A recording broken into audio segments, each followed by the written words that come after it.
Hello everyone. నేను ఈరోజైతే నా స్టైల్‌లో బగారా రైస్ ఎలా చేస్తానో మీ అందరికీ చూపిస్తాను.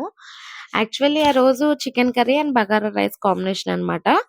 బట్ చికెన్ కర్రీ ఆల్రెడీ చూపించానని చెప్పి అదైతే చూపియట్లేదు. సో, బగారా రైస్‌కి కావాల్సినవి కట్ చేసుకున్న ఆనియన్స్, పచ్చిమిర్చి అండ్ ఇంకా బిర్యానీ ఇంగ్రీడియెంట్స్.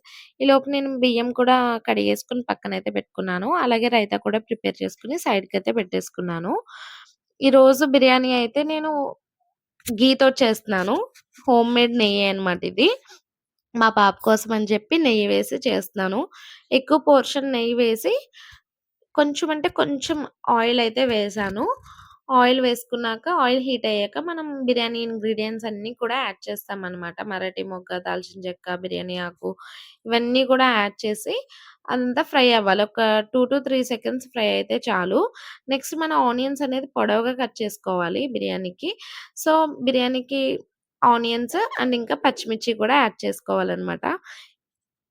ఈ ఆనియన్స్ అనేది గోల్డెన్ కలర్‌లో ఫ్రై అయితే చాలా బావుంటుంది. సో, సరిపోయేంత సాల్ట్ కూడా యాడ్ చేసుకొని బా ఫ్రై అవ్వాలనమాట. గోల్డెన్ కలర్ వచ్చే వరకు కూడా ఫ్రై అవ్వాలి. నేనింకా కర్రీ లీవ్స్ అంటే కరివేపాకు అండ్ కొత్తిమీర కూడా ఈ స్టేజ్‌లోనే యాడ్ చేస్తాను. కొత్తిమీర మళ్ళీ లాస్ట్‌లో కూడా యాడ్ చేస్తాను. అంటే పైన టాపింగ్ కోసం డెకరేషన్ టైప్ లాస్ట్‌లో వేస్తాను. ఫస్ట్ వచ్చేసి కొత్తిమీర, కరివేపాకు యాడ్ చేసుకొని ఫ్రై చేస్తున్నాను. ఈరోజు ఈ వీడియోలో ఒక స్పెషల్ రెసిపీ అనేది లాస్ట్‌లో చూపిస్తాను. అండ్ ఇప్పుడు బిర్యానీ మసాలా ఉంటుంది కదా! బయటిది ఔట్ సైడ్. సో, అది అండ్ ఇంకా అల్లం వెల్లుల్లి పేస్ట్. స్పెషల్ రెసిపీ అన్నాను కదా! ఇదే రెసిపీ అంటే ఏమి వండడం కాదు. అల్లం వెల్లుల్లి పేస్ట్ నేను మసాలా వేసి చేస్తాను అని చెప్పాను కదా! అదెలా చేస్తాననేది లాస్ట్‌లో చూపిస్తాను. Please watch till the end. ఇలా మనం అల్లం వెల్లుల్లి పేస్ట్ పచ్చి వాసన పోయే వరకు ఏపాలి కదా!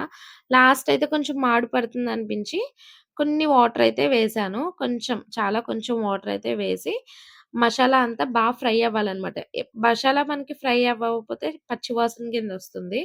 సో, కొంచెం ఫ్రై అవ్వాలి. ఈ స్టేజ్‌లో మనం పసుపు, కొంతమంది కారం కూడా యాడ్ చేస్తారు. నేనైతే ఇంకా కారం యాడ్ చేయను. సో, ఇప్పుడు వాటర్ అయితే యాడ్ చేసుకోవాలి. అంటే నేను ఒక్కొక్కసారి చికెన్ బిర్యానీ అట్లా చేసినప్పుడైతే ఫస్ట్ రైస్ వేసి, తర్వాత హాట్ వాటర్ వేస్తాననమాట మరిగించిన నీళ్ళు.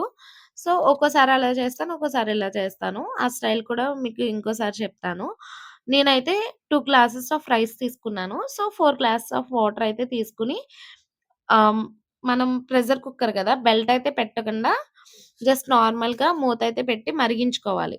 మరిగాక ఇప్పుడు టేస్ట్ అయితే చూడాలి. సాల్ట్ సరిపోయిందో లేదో మనం టేస్ట్ చేస్తే కొంచెం ఉప్పగా ఉండాలనమాట. అలా అయితేనే రైస్‌కి సరిపోతుంది. సో, సాల్ట్ కూడా టేస్ట్ చూసుకొని రైస్ అయితే యాడ్ చేసుకొని, బెల్ట్ పెట్టుకొని లిడ్ అయితే క్లోజ్ చేసేయొచ్చు ఈ టైంలో. నేనైతే ఒక్కటంటే ఒకే విజిల్ వేయిస్తాను. అంతకు మించి ఎక్కువ వేయించను. మా పాపకైతే బిర్యానీ చాలా అంటే చాలా నచ్చిందండి. అంటే తను కూడా బిర్యానీ, నాన్ వెజ్ ఇవన్నీ తిని చాలా డేస్ అయింది. అమ్మవారు గురించి, పత్యం గురించి తనకు కూడా ఏం పెట్టట్లేదు. సో, తన గురించి ఒక్కటి స్పెషల్‌గా నెయ్యి వేసి నాన్ వెజ్ చికెను అది ఏమి వేయకుండా చేశాను. ఈసారి చికెన్ బిర్యానీ చేసినప్పుడు కూడా మీ అందరికీ చూపిస్తాను. నెక్స్ట్ ఒక్కటంటే ఒకే విజిల్ వేయించి తీసేసాను.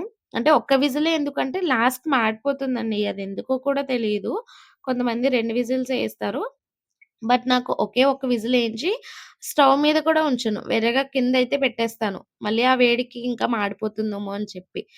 సో, చాలా ఫ్లేవర్‌ఫుల్‌గా మంచిగా పొడి పొడిలాడుతూ రైస్ ఎక్కడ అంటుకోకుండా చాలా అంటే చాలా వచ్చింది.